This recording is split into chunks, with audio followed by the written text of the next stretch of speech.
Eh bien, nous voici de retour dans mon atelier d'hiver dans les bains. Vincent Liolet qui vous parle. Ici, en train de régler une patte d'ute d'une flûte traversière Yamaha. Je contrôle soigneusement avec le papier à cigarette la fermeture du tampon pour voir quelles sont les zones où celui-ci ferme le moins.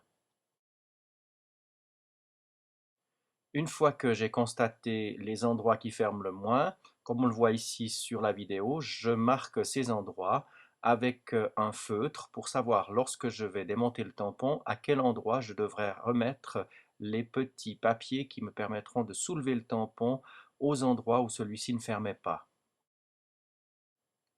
Alors maintenant, je vais tout d'abord régler l'assise du tampon avec ce petit outil qui vient se fixer dans la clé, et en tordant légèrement la clé, j'arrive déjà à améliorer en partie les zones de non-fermeture du tampon.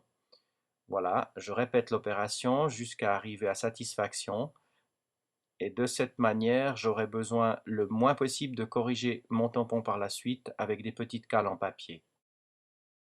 Après avoir réglé l'assise de mon tampon, je remesure les zones de vide, à savoir les endroits où le tampon ne ferme pas bien, avec mon papier à cigarette, et je repositionne mes marques avec mon feutre, de sorte que je sois encore plus précis que tout à l'heure, pour pouvoir après ajuster mes fameuses cales en papier.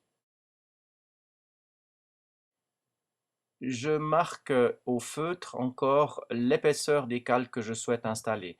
En mettant par exemple un petit plus ou un petit moins, je saurai que je vais mettre une cale plus ou moins épaisse à l'endroit marqué par le feutre.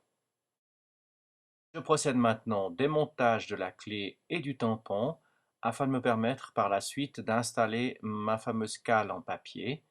Ici, je marque le tampon afin de le remettre par la suite exactement à l'endroit où il était.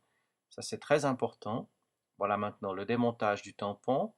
Je dois décoller la petite cale en papier dessous et la replacer en fond de cuvette.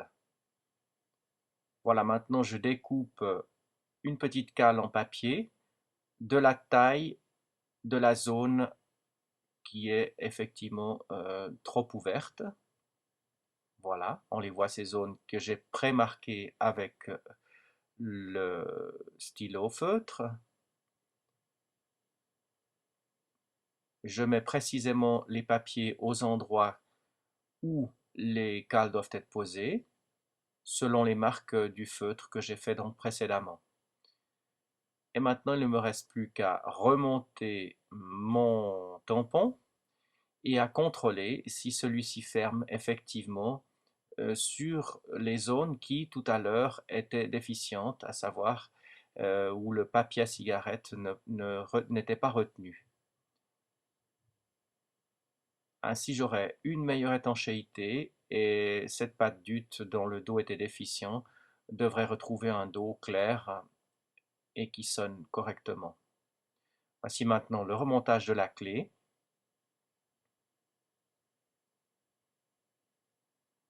Je profite toujours de remettre un petit peu d'huile sur les axes. Et voilà, la flûte est terminée. J'ai donc remonté notre pâte d'ute. J'ai vérifié, comme vous l'avez vu précédemment, au papier, et j'ai constaté que l'instrument était impeccable. Évidemment, je l'ai joué également avant de le nettoyer. Comme ça, j'ai laissé toutes les traces de doigts quand je l'ai joué sur l'instrument. Et maintenant, je le nettoie. Il est exempt de traces de doigts. Il est de nouveau en état parfait, réglé, huilé. Chaque tampon est remis en place. Et la sonorité de cet instrument est absolument impeccable. Et voilà. Merci pour votre attention.